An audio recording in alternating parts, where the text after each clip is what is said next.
नमस्कार प्रेक्षकांनो. ठरलं तर मग या मालिकेच्या आजच्या भागामध्ये काय घडलं हे आपण पाहूयात. सगळ्यांना एकच प्रश्न पडलेला असतो की ते डी अक्षर असणारं पेनड्राईव्ह कोणाचं आहे आणि त्याच्यामध्ये मिळालेले जे कोडवर्ड आहेत ते नेमके कशाचे असतील. अर्जुन म्हणतो नेमकी काय असावं ते, कोणती भाषा समजायची हिला. पण त्याही अगोदर आपल्याला त्या पेनड्राईव्हमध्ये काही लोकेशन मिळालेत. आपण त्याच्या लोकेशनवरती जाऊन पाहूयात असं सर्वांचंच ठरतं. आता इकडे श्वेता चिडचिड करत असते कारण तिला काही सायलीशी बोलायला भेटत नाही आणि त्यांच्या गप्पासुद्धा ऐकता येत नाही. तिचा सगळा राग ती अस्मितावरतीच काढत असते.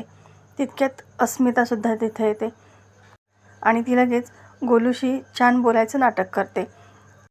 अस्मिताला म्हणते की मला कुसुमताईला फोन करायचा आहे. अस्मिता सांगते की ठीक आहे, तू तिला हे सुद्धा सांग की अर्जुनला काहीतरी सापडलं आहे, कसलं तरी पेनड्राईव्ह त्याला मिळालं. आता श्वेता लगेच तिथून निघून जाते. तिला आठवतं की सचिनने तिला सांगितलं होतं की त्याचा देखील पेनड्राईव्ह हरवलेला आहे आणि अस्मिताने सुद्धा तिला हेच सांगितलेलं असतं. तिची तर खात्रीच पटते की जो पेनड्राईव्ह सचिनचा हरवला आहे तो अर्जुनला सापडलेला आहे. ती लगेच सचिनला फोन करून सांगते अर्जुनच्या हाती पेनड्राईव्ह लागलेला आहे आणि कदाचित तो तुझाच असणार आहे. पण तो कुठून मिळाला आहे, त्याच्यामध्ये काय झालं आहे काहीच माहीत नाही. पण त्या पेनड्राईव्हचं त्यांनी पासवर्ड क्रॅक केलेला आहे. आता या सगळ्यांचं बोलणं प्रियासुद्धा फोनवरून ऐकत असते. प्रिया म्हणते की नाही, आपल्याला कळायलाच पाहिजे की अर्जुनच्या हाती काय लागलेलं आहे. आता अर्जुन, सायली, चैतन्य आणि इन्स्पेक्टर सावंत ते पेनड्राईव्हमध्ये मिळालेल्या लोकेशनच्या ठिकाणी येतात. त्या ठिकाणी काहीच नसतं. मग ते दुसऱ्या ठिकाणी येतात. त्या ठिकाणी त्यांना एक बंद खोली दिसते जिथे वर्षानुवर्ष कोणीच राहत नाही असंच वाटत असतं. सायली म्हणते पण गुन्हे करायसाठी अशाच स्थळांचा उपयोग करतात ना, मग आपण इथे शोधाशोध करूयात. मग तिच्या म्हणण्याप्रमाणे ते सगळे शोधाशोध करू लागतात. तितक्यात तिथे एक व्यक्ती येतो. ते त्याला विचारतात की इथं कोणी राहतं का, तेव्हा तो नाही असं सांगतो. पण सायली थोडीशी बाजूला जाते आणि तिथे असणारा एक कपडा बाजूला करते. त्या ठिकाणी तिला तीच गाडी दिसते जी त्यांना CCTV फुटेजमध्ये दिसलेली असते. ती सर्वांना आवाज देते आणि सांगते की अहो बघा, ही तीच गाडी आहे ज्याच्यातून मुलींना किडनॅप केलं होतं. CCTVमध्ये हाच तर नंबर होता.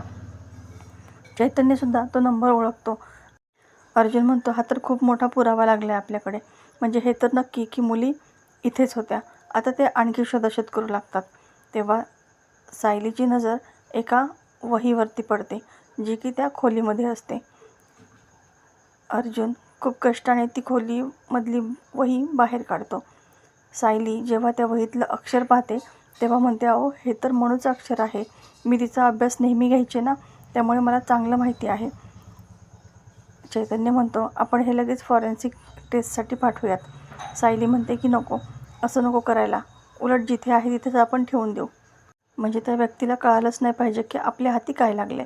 आता इकडे सायली अर्जुन घरी आलेले नसतात, त्यामुळे कल्पनाची चिडचिड चालू असते आणि अजून कशी येईना असे सतत जप करत असते. तेव्हा प्रताप म्हणतो अगं घरामध्ये आम्ही आहोत, म्हणजे तुला जर मी आठवतसुद्धा नसेल ना. अस्मितासुद्धा तिची खूप चेष्टा करते. मम्मा तुला अगं मुलगी आहे, मी तुझी सख्खी मुलगी आहे, तू माझा कधी विचार करत नाहीस गं. आणि मुद्दाम दोघेही तिची चेष्टा करू लागतात. प्रतिमा म्हणते की बास गं, चिडू नका तिला. तितक्यात सायली तिथे येते. खूप दमलेली असते आणि तिची ही अवस्था पाहून कल्पनाची तर आणखीन चिडचिड होऊ लागते. अर्जुन तुला सांगितलं होतं ना या अशा अवस्थेमध्ये तिला बाहेर नेऊ नको म्हणून. आता बघितलं ना, तुम्ही कोणी माझं काही ऐकतच नाही. आता कल्पना अशी बडबड करत असते की अर्जुनला काय बोलावं काय नाही काहीच कळत नाही. तो फक्त शांत उभा राहून ऐकत असतो. आता इकडे सचिन आणि राकेश दोघेही प्रियाला भेटायला येतात. ते सांगतात की खरंच खूप मोठी माती खाल्ली आहे, कळतंय मला ते, पण हे सगळं मीच निस्तारणार आहे, तू त्याची काळजी करू नकोस. प्रिया म्हणते कसं निस्तारणार आहे सांग ना जराशी. तेव्हा सचिन म्हणतो की माझ्याकडे एक प्लॅन आहे. मानसी आणि बाकीच्या ज्या मुली आहेत त्यातील त्या मानसीला आपल्या म्हणण्याप्रमाणे वागायला लावायचं. प्रिया विचारते आणि मग त्या बाकीच्या मुलींचं काय करायचं. तेव्हा राकेश म्हणतो की त्या मुली आपण परत आश्रमामध्ये सोडायच्या. तेव्हा प्रिया त्यांच्यावरती चिडते. सचिन आता ती सचिनच्या मोबाईलमध्ये असणारा तो व्हिडिओ पाहते. त्याच्यामध्ये मानसीचं लोकेशन या सगळ्या काही महत्त्वाच्या बाबीसुद्धा असतात.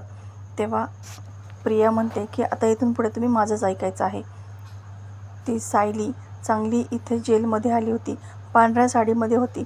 तिला पाहून मला किती म्हणून आनंद झाला होता, पण तुम्ही सगळी माती खाल्ली. त्याच्यामुळे आज ती या जेलमध्ये नाही आहे, बाहेर पडली. आता इकडे सायली खूप थकलेली वाटत असते. त्याच्यामुळे कल्पनाची चिडचिड मात्र चालूच असते. सायली सांगते की अहो मला असा त्रास होणारच ना, त्यामुळे आई तुम्ही इतकी काळजी करू नका. पण कल्पना तिचं काही ऐकत नाही. अस्मितासुद्धा म्हणते अगं कितीतरी बायका स्वतः दवाखान्यात जातात, त्यांची डिलिव्हरी तिथेच होते आणि बाळाला घेऊन स्वतः घरी येतात, असं चालतं गं. प्रतिमासुद्धा सांगते अगं कल्पना आपल्या माहीत नाही का अशा अवस्थेमध्ये असे थोडे छोटे मोठे त्रास तर होतच असतात ना.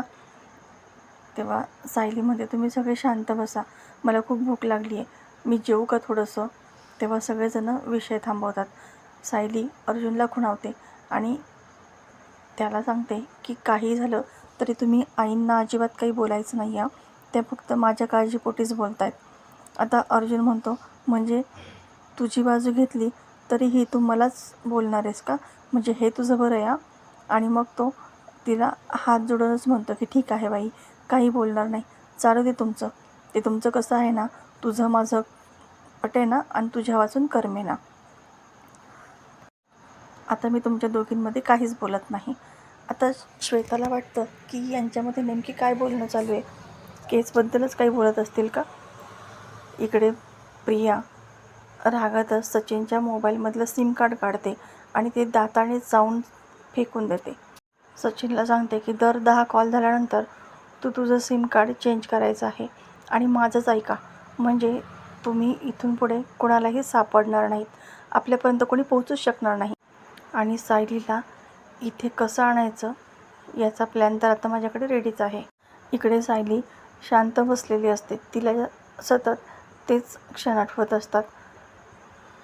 काही करून तिला मुलींना शोधायचं असतं. इतक्यात श्वेता येते आणि बळच तिचे पाय दाबू लागते. तिला विचारते की सायलीताई तुझी खूप दगदग झाली ना, मुलींबद्दल काही कळालं का. तेव्हा सायली म्हणते अगं हो, म्हणजे आम्ही सोनोग्राफी करून आल्यानंतर एका ठिकाणी गेलोही होतो. ती पुढे काही सांगणार तितक्यात कल्पना तिला आवाज देते. त्यामुळे सायली पुढचं काही बोलतच नाही आणि पुन्हा एकदा श्वेताचा नाईलाज होतो. इकडे प्रिया सचिन आणि राकेशला सांगते की त्या मानसीला आपल्या म्हणण्याप्रमाणे वागायला लावायचं. सचिन सांगतो पण इतके टॉर्चर केल्यानंतरसुद्धा ती मानसी काही आपल्या बाजूने बोलायला तयार नाही आहे, हे कसं काय होणार. तेव्हा प्रिया म्हणते होणार, ती मानसी म्हणजे आपल्यासाठी हुकमाचा इक्का आहे आणि त्यामुळे ती आता अर्जुनसमोर आली पाहिजे. आपणच असे धागेदोरे पेरायचे की जेणेकरून ती अर्जुनसमोर येईल आणि त्यावेळेस बरोबर एका दगडात 2 पक्षी मारायचे. एका दगडामध्ये मानसी आणि दुसऱ्या दगडामध्ये अर्जुन सुभेदार, त्याचाही खेळ संपवायचा. आता ह्या प्रियाच्या डोक्यामध्ये काहीतरी वेगळाच प्लॅन चालू असतो. मनोमन खुश होऊन म्हणते की आता सायली पुन्हा इथं येणार, मला तिला इथं पुन्हा बघताना खूप आनंद होणार. तर प्रेक्षकांनो येणारे भाग जबरदस्त आपल्याला पाहायला मिळणार आहे. प्रियाचा जो काही प्लॅन आहे तो आपल्याला नवीन प्रोमोमध्ये पाहायला मिळालेलाच आहे. प्रिया चक्क अर्जुनवरती हमला करते आणि अर्जुन अक्षरशः मरणाच्या दारामध्ये पोहोचतो. तर प्रेक्षकांनो ही मालिका आता नवीनच वळण घेते. तर अशाच मालिकेच्या नवनवीन अपडेटसाठी चॅनलला सबस्क्राईब करा. नोटिफिकेशनसाठी बेल आयकॉन अवश्य दाबा. व्हिडिओ पाहिल्याबद्दल धन्यवाद.